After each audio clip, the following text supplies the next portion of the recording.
नमस्कार, मैं डॉक्टर हरदीप। मैं इस दिल्ली में as a general surgeon and gastro surgeon practice कर रही हूँ। आज जिस टॉपिक के बारे में आप सबसे मैं बात करना चाह रही हूँ वह लिवर एब्सेस। लिवर एब्सेस का मतलब है कि लिवर में एक पस की गांठ बन जाना। इसके कई कारण हो सकते हैं। मोस्ट इम्पॉर्टेंट जो कारण रहता है वो हमारा बड़ी आंत की इन्फेक्शन के कारण लिवर में गांठ बनती है, जो कि जिसमें पस इकट्ठा होना शुरू हो जाता है।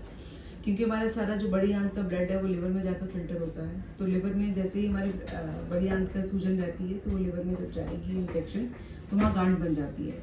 नॉर्मली पेशेंट प्रेजेंट करते हैं हमें फीवर के साथ या फिर राइट अपर एब्डोमेन में पेन के साथ, और लूज मोशंस भी पेशेंट साथ में कई बार बोलते हैं। इसका जो सबसे पहले हम लोग टेस्ट, पेशेंट का ब्लड टेस्ट करवाते हैं, अल्ट्रासाउंड करवाते हैं, और इसका जो फर्दर ट्रीटमेंट रहता है वो डिपेंड करता है कि उसका साइज़ क्या है आपकी लिवर की गांठ का, और उसमें इन्फेक्शन कितना, आपका ब्लड इन्फेक्शन कितना आ रहा है। नॉर्मली अगर छोटे साइज़ की लिवर एब्सेस है, छोटे साइज़ का पस इकट्ठा हो रखा है, तो हम उसमें सिंपल एंटीबायोटिक से ही उसको ट्रीट कर देते हैं। लेकिन अगर हमें लगे कि पस का साइज़ बड़ा है तो कई बार हम लोगों को सुई मार के हम लोग उसको एस्पिरेट कर लेते हैं पस को, और फर्दर एंटीबायोटिक्स का कोर्स पेशेंट को 2 वीक्स से लेकर 3 वीक्स तक कंटिन्यू करना पड़ता है।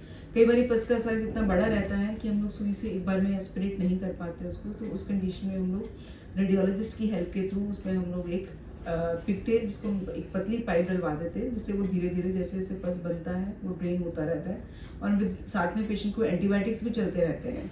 और विद टाइम जैसे वो उसमें आना, पाइप में आना कम हो जाता है और एंटीबायोटिक्स का इफेक्ट आना शुरू होता है, और हम लोग उसको फिर पाइप को कुछ टाइम के बाद निकाल देते हैं। लेकिन इसमें पेशेंट्स कई बार बोलते हैं कि नहीं, आप इस पाइप को निकाल दीजिएगा, हमें बहुत अनकंफर्टेबल लग रहा है। लेकिन उसमें मैं पेशेंट्स को ये बताना चाहूँगी कि जब तक उसमें पस आना बंद नहीं होता तब तक पाइप को नहीं निकलवाना होता, नहीं तो बार बार वो पस अंदर इकट्ठा होना शुरू हो जाता है। और कई बार ऐसा होता है कि पेशेंट हमारे पास इतनी सीरियस कंडीशन में आते हैं कि पस का साइज इतना बड़ा होता है कि वो पस अंदर ही, वो जो एब्सेस होता है अंदर ही पेट में फट जाता है।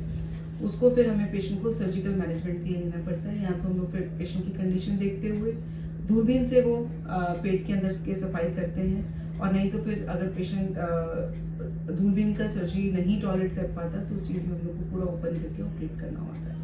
तो जैसे ही आपको कुछ फीवर के सिम्टम्स लगे, या राइट साइड में अपर एब्डोमिनल पेन रहे, आपको साथ में लूज मोशंस भी रहे, फीवर भी रहे, तो आपको इमीडिएटली अपने फिजिशियन से, अपने सर्जन के साथ कंसल्ट करना है। आपको इन सिम्टम्स को इग्नोर नहीं करना है। Thank you so much.